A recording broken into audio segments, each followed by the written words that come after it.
इस वीडियो में आप देखेंगे शिवलिंग का सही अर्थ क्या है। शिवलिंग का गलत अर्थ निकालकर अपमान करने वाले लोगों की पोल खुलेगी। अज्ञानता के कारण जो लोग शिवलिंग का गलत अर्थ निकाल रहे हैं उनके लिए यह वीडियो देखना बहुत जरूरी है। इस जानकारी के लिए जी हिंदुस्तान के प्रोग्राम राष्ट्रवाद के एंकर और जी हिंदुस्तान न्यूज चैनल का बहुत बहुत आभार।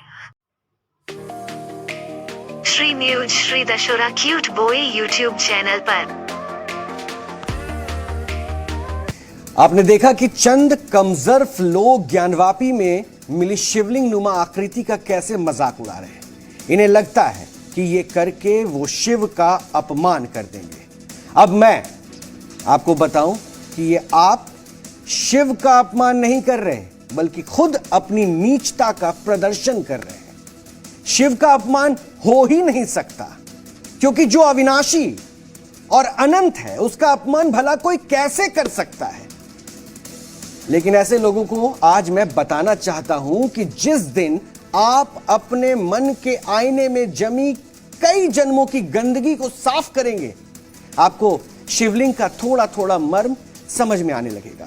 थोड़ा थोड़ा ही, क्योंकि शिव और शिवलिंग के पूरे मर्म को समझने के लिए तो शिव ही होना पड़ता है। आप यह जान लीजिए, शिवलिंग का जो अर्थ आपके गंदे दिमाग में व्याप्त है वो दरअसल वो नहीं है।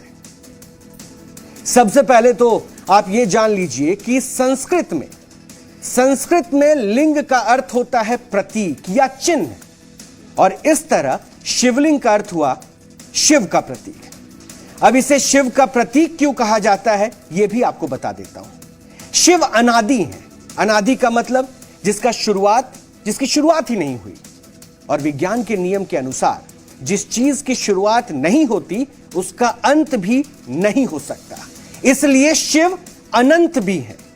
अब आप यह भी जान लीजिए कि शिवलिंग का रहस्य क्या है। पुराणों के अनुसार शिव जब समाधि में जाते हैं तो अपनी समस्त चेतना को एक जगह समेट लेते हैं, तब उनका शरीर गोल पिंड के आकार का हो जाता है। इसलिए आज जो आप 12 ज्योतिर्लिंगों के बारे में जानते हैं वो वही जगह है जहां शिव लंबी समाधि में चले गए थे, और जब शिव समाधि में जाते थे तो नंदी उनके सामने बैठकर समाधि भंग होने का इंतजार करते थे। इसलिए जहां भी आपको शिवलिंग मिलता है वहां नंदी जरूर विराजमान होते हैं।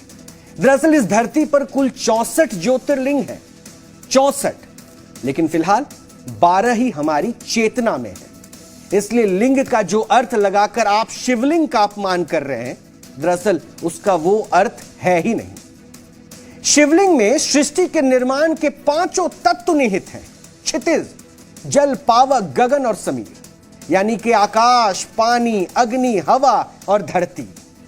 इसका मतलब यह है कि शिवलिंग में सृष्टि के सर्जन की सारी शक्तियां निहित है।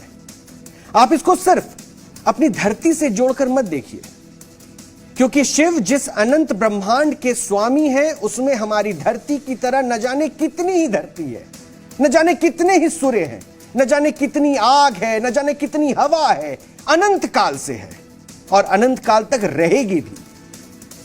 आप अपने मन, बुद्धि, चित्त, अहंकार से अनंत शिव को समझ भी नहीं पाएंगे, क्योंकि शिव को समझने के लिए आपको अनंत ब्रह्मांड के विस्तार को समझना पड़ेगा।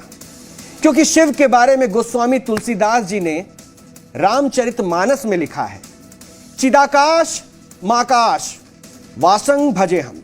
इसका अर्थ यह हुआ कि अनंत आकाश में जो चेतना के रूप में मौजूद है और जो अपरिमित यानी कि जिसकी पैमाइश ना हो सके, उस आकाश के चारों ओर छाया हुआ है, यानी आकाश के बाहर भी और आकाश के अंदर भी। अब आप ऐसे अनादि, अखंड, अनंत, अज्ञेय शिव के शिवलिंग का अर्थ जाने बिना जो लिख रहे हैं वो शिव का अपमान नहीं बल्कि आपकी गंदी मानसिकता का प्रदर्शन है। शिवलिंग के विराट स्वरूप को समझना आपके वश की बात नहीं है। आपने ये तो देख लिया कि शिवलिंग के बारे में जो फूहड़ कमेंट लिख रहे हैं वो कैसे जान सकते हैं शिव को। जान ही नहीं सकते। और उन पर मुझे गुस्सा भी नहीं आता, बल्कि तरस आता है, तरस। ऐसी मानसिकता वाले, क्योंकि ये जो मानसिकता ऐसी रखते हैं ना, ये मानसिकता वाले लोग कभी भी बहुत प्रसन्न नहीं हो सकते। जो प्रसन्ना ननम नीलकंठम दयालम को जान नहीं पाएगा, वो भीतर से प्रसन्न कैसे हो सकता है? और जो भीतर से खुश नहीं रहता, वही शिवलिंग का घटिया अर्थ निकालता है। नीचता और खुशी एक साथ नहीं रह सकती। तो जो लोग शिवलिंग का अर्थ निकालते हुए अपने मन के विकारों का पर काबू नहीं रख पाते, मैं कहता हूं और कहना चाहता हूं, उन कमजोर लोगों से दिमाग की गंदगी थोड़ा साफ कीजिए। शिवलिंग के अर्थ की थोड़ी भी चेतना आपके मन में आ जाएगी या फिर जागेगी, तो आपको चारों ओर खुशहाली ही खुशहाली नजर आएगी। यह है शिव। आपको यह भी जान लेना चाहिए, क्योंकि आपने यह तो जान लिया कि इतने विपरीत माहौल में भी शिव जी सदा कैसे खुश रहते हैं, शिव कैसे प्रसन्न रहते हैं। लेकिन सवाल यह है कि क्यों इतना प्रसन्न रहते हैं। यह उन लोगों के लिए भी जानना जरूरी है जो शिवलिंग को लेकर अपनी अज्ञानता, बल्कि मैं तो कहूंगा अपनी कुत्सित मानसिकता का भौंडा प्रदर्शन कर रहे हैं। उनके दिमाग में अनंत चेतना का अखंड पिंड यानी कि शिवलिंग को लेकर जाने कैसी कैसी गंदी छवि बनी हुई है। उन्हें मैं यह बता दूं कि शिवजी को मनोज नशावन भी कहा जाता है। मनोज कहते हैं कामदेव को, और कामदेव को शिवजी ने अपनी तीसरी नेत्र से भस्म कर दिया था।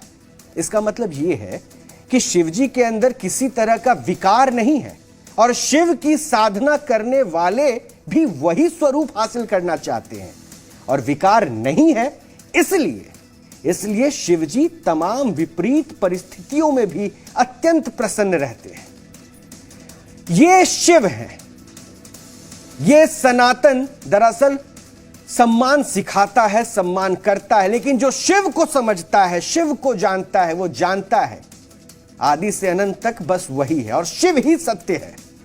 और शिवलिंग को लेकर जो मन में ये पाप आया, कम से कम उनको और करीब से थोड़ा समझने की जरूरत है, क्योंकि घृणा के सहारे आप शिवलिंग का उपहास कर सकते हैं, लेकिन आपने अभी तक शिव को समझा नहीं है। लेकिन अभी और भी कुछ ऐसी तस्वीरें हैं जो आपको जानना जरूरी है। शिव के और करीब पहुंचना जरूरी है, क्योंकि शिव ही राष्ट्रवाद है।